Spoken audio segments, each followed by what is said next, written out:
Offer రాలేదని మీకు offer వచ్చిందా అని నేను అడుగుతున్నా. ఆఫర్ వచ్చినా రాకపోయినా ఒకటే సమస్య. ఆఫర్ వచ్చిందా అని అడుగుతున్నాను నేను. ఆఫర్ కూడా వచ్చి ఉంటది, ఎందుకు ఉండదు? ఒక ఏ పార్టీ నుంచి వచ్చింది?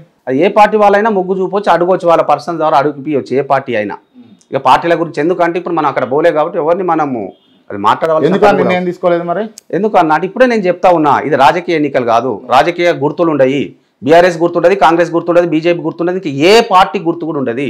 ఎవరైనా ఇండిపెండెంట్గా గెలవాల్సిందే కదా. ఎందుకు ఒక రాజకీయ రంగు పూసుకోవాలి మనం దీంట్లో కూడా? రాజకీయాలకు సంబంధం లేదు కదా. Right right right. మీరు ఫిట్ అవుతారా అసలు ఎమ్మెల్సీగా? మీరు పట్టభద్రులు ఎమ్మెల్సీగా కాబట్టే వస్తున్నాను ముందుకు. మీరు అవుతారా ఫిట్ అవుతారా? నేనైతా, పట్టభద్రులు కూడా మీరు అవుతారన్నా రావాలంటేనే వస్తా ఉన్నాం మనం. ఓకే. ఎంతమంది మద్దతు ఉన్నారు మీకు? లక్షల మంది ఉన్నారు. 4,63,000 మంది ఉంటే 4,63,000 మంది ఆశీర్వాదం ఉంది. ఇక ఓటు దగ్గరకు వచ్చేసరికి మీరు అన్నట్టుగా మన గుర్తు ఏది వస్తుంది, ఎక్కడ వస్తుంది సింబల్, కొంత కన్ఫ్యూజింగ్ కూడా ఉంటుంది. ఎందుకంటే మన పేర్లను బట్టి సింబల్స్ వస్తూ ఉంటాయి కాబట్టి మొదటి గుర్తు వస్తే ఒక లెక్క ఉంటుంది, రెండో గుర్తు వస్తే ఇంకో లెక్క ఉంటుంది, లోపలికి వస్తే ఇంకో లెక్క ఉంటుంది. కానీ గెలిచే ఓట్లు మనకు వస్తాయి. ఒక 60% ఓట్లు మినిమం మనం సంపాదించుకోవాలని ఒక టార్గెట్తో ముందుకు పోతా ఉన్నాం. ఎంతకన్నా పెద్ద చెప్తా కూడా అతిశయోక్తి అవుతుంది కాబట్టి అదిశ ముందుకు పోతాం. పడతాయి అంటారా మీకు? ఓట్లు పడతాయి? 200% పడతాయి అన్న. పడ్డ తర్వాత మళ్ళీ మనం ఇంటర్వ్యూలో కూర్చుందాం, క్రాంత్ అన్న రాఘవేంద్ర కూర్చుంటాం, మళ్ళీ ఇంటర్వ్యూ చేస్తాం. కాన్ఫిడెన్సా ఓవర్ కాన్ఫిడెన్సా ఇది? ఇక మీరు ఒక జర్నలిస్టే మీరు చెప్పండి. ఓవర్ కాన్ఫిడెన్స్ అంటే ఏంటంటే నేను 4,63,000కు 4 లక్షల ఓట్లు పడతాయి అన్నట్టు అది ఓవర్ కాన్ఫిడెన్స్ అవుతుంది. పడవచ్చు కూడా, ఆశ్చర్యం ఏం లేదు. ఎందుకంటే మనకు క్షేత్ర స్థాయిలో ఉంటాం, గ్రౌండ్ స్థాయిలో ఉన్న పరిస్థితులు ఏందో మనకు తెలుసు, నిరుద్యోగుల పరిస్థితి ఏందో తెలుసు. కొన్ని మీరు అన్నట్టుగా ఇక డబ్బులు వెదజల్లే వాళ్ళు కూడా ఉంటారు కాబట్టి కొన్ని ఓట్లు పట్టుకపోవచ్చు అని చాలామంది అంటున్నారు. అన్ని క్యాలిక్యులేషన్ చేసుకున్న తర్వాతనే కాన్ఫిడెంట్గా, this not at all over confidence, I'm very much optimistic, 60% ఓట్లు మనకు ఖచ్చితంగా పడతాయన్న. మళ్ళీ మనం కూర్చుందాం, పడనప్పుడు మీరు మళ్ళీ ఇంటర్వ్యూ చేయండి. ఓకే.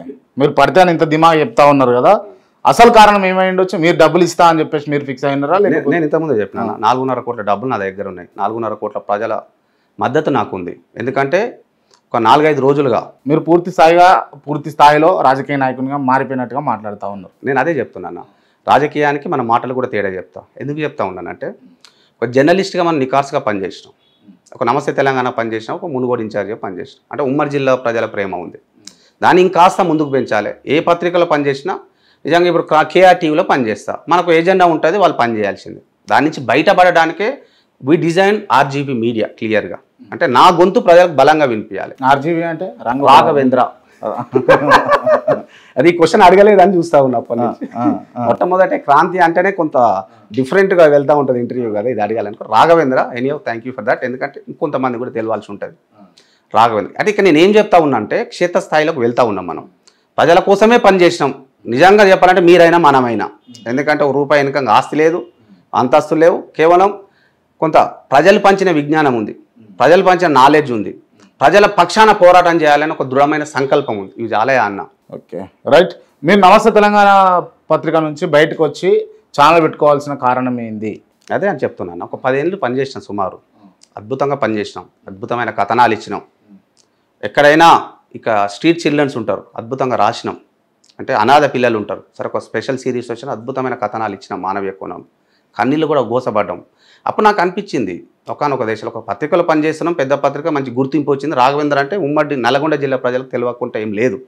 అనేక కథనాలు ఇచ్చినాం, స్పీచ్లు ఇచ్చినాం, బాగా సోషల్ మీడియా యాక్టివిటీలో బాగా పాలు పంచుకున్నాం. కాకపోతే ఒక ఇన్సాటిస్ఫాక్షన్, ఒక పత్రిక ధర్మం కింద పనిచేసేటప్పుడు మనసు చంపుకొని ఏదో ఒక దగ్గర మనం పనిచేయాల్సి వస్తుంది. ఆ లీడ్స్ రూపంలో కానివ్వండి, మనం అనుకున్న రూపంలో వార్తను కూడా పూర్తి చేయలేము. అక్కడ నువ్వు ఎక్కడ కొందరు చెప్పారు, కానీ నేను ఓపెన్గా చెప్తా ఉన్నాను, నువ్వు ఏ పత్రికలో పనిచేసినా, ఏ ఇన్స్టిట్యూషన్లో నమస్తే తెలంగాణలో ఏం నడిచిందనో నమస్తే ఎందుకు వచ్చినాం ఇది అనే క్వశ్చన్. ఎందుకంటే అక్కడ ఇన్సాటిస్ఫాక్షన్ ఉంది కాబట్టి మనం బయటకు వచ్చినాం. ఎందుకు మీకు అన్సాటిస్ఫాక్షన్ ఎందుకు? ఇప్పుడు నేను ఏమంటున్నాను, క్రాంత్ అన్న మంచి ఆయన, క్రాంత్ అన్న గురించి రాద్దామని అనుకుంటాం. అక్కడ వాళ్ళకి స్పేస్ ఉండదు, ఎందుకంటే ఒక వార్తలు అంటే వాళ్ళ కోణం వేరు ఉంటుంది కదా అన్న, రాజకీయాలు కవర్ చేయాల్సి ఉంటుంది. అంటే అక్కడ స్పేస్ ప్రాబ్లం. నేను ఏమంటా ఉన్నా అంటే మనం అనుకున్న రేంజ్లో మనం అనుకున్న విధంగా మనం ఎక్స్పోజ్ చేయలేము.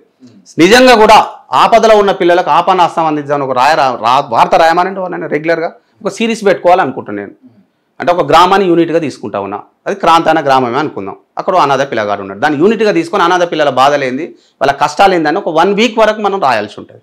ఒక రోజు రాసిన తర్వాత 2 రోజు స్పేస్ ఉండదు, 3వ రోజు ఎందుకు దీనిది ఏమైనా కమర్షియల్ పందా ఉందని కూడా అంటది. ఇప్పుడు జర్నలిజం అట్లా తయారైంది కాబట్టి మీకు తెలియదు ఏం కాదు కదా. నిజంగా చెప్పండి, జర్నలిస్టులలో నిజంగా దొంగలు తయారయ్యారా లేదా?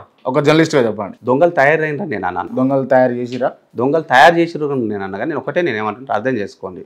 ఇప్పుడు మీడియా ఛానల్ నడిపిన, పత్రికలు నడిపిన, ఎంత జీతాలు ఇస్తున్నామన్నా జర్నలిస్టులకు? ఒక డేట్ లైన్ రిపోర్టర్ మీరు చెప్పండి, ఇక మీకు కూడా తెలుసు 1500 2000 ఇస్తాం, బతుకుతారా ఆయన? దొంగలని ఎట్లా అంటాం? మరి జర్నలిజం ఇప్పుడు టీచర్ అంటే టీచర్ వృత్తే చేస్తాడు, తాళెక్తానే వృత్తి, అంటే వృత్తిదారులు ఎవరు వృత్తి వాళ్ళు చేసుకుంటారు. ఒక జర్నలిస్ట్గా మనం దీని నుంచి బయటకు రాలేం. మరి ఏం చేయాలి అప్పుడు చెప్పాలి అనేది ఒక క్వశ్చన్. దీనికి ఏంటంటే కొంతమంది మిత్రులు ఏం చేస్తూ ఉంటారంటే వివిధ పనులు చేసుకుంటుండొచ్చు, కానీ దొంగలని ఎట్లా అంటాం? దీని మీదనే పూర్తిగా డిపెండ్ అయితే ఇంకా అద్భుతమైన కథనాలు ఇచ్చేవారేమో. పార్ట్ టైంగా అయిపోయింది ఇప్పుడు జర్నలిజం. రైట్. తీన్మార్ మల్లన్న మంచోడా చెడ్డోడా? తీన్మార్ మల్లన్నకు మంచోడా చెడ్డోడా అనేది అందరికీ తెలుసు. మీరు చెప్పండి. ప్రత్యర్థి కూడా ఏమంటలేమన్నా, కాంటెస్ట్గా భావిస్తా ఉన్నా. కాకపోతే ఇక్కడ నేను ఏమంటున్నా అంటే మంచోడా చెడ్డోడా పక్కకు పెడితే జర్నలిజం వృత్తి అనేది అతి పవిత్రమైనది. ఒక జర్నలిస్ట్గా ఉన్నప్పుడు నిజంగా ఎవరికి మనం సాయం చేయాలి, ఆపదలో ఉన్న వారికి సాయం చేయాలి. కానీ కేవలం ఈ రాజకీయాలు నడుపుతాం జర్నలిస్ట్ ముత్తుకులు అంటే బాగుండదు. కానీ ఎమ్మెల్యే వస్తే ఎమ్మెల్యే కావాలి, ఎమ్మెల్సీ వస్తే ఎమ్మెల్యే కావాలి, ఎమ్మెల్సీ కావాలి, ఎంపీ వస్తే ఎంపీ కావాలని కొట్టడం కరెక్ట్ కాదేమని నా అభిప్రాయం.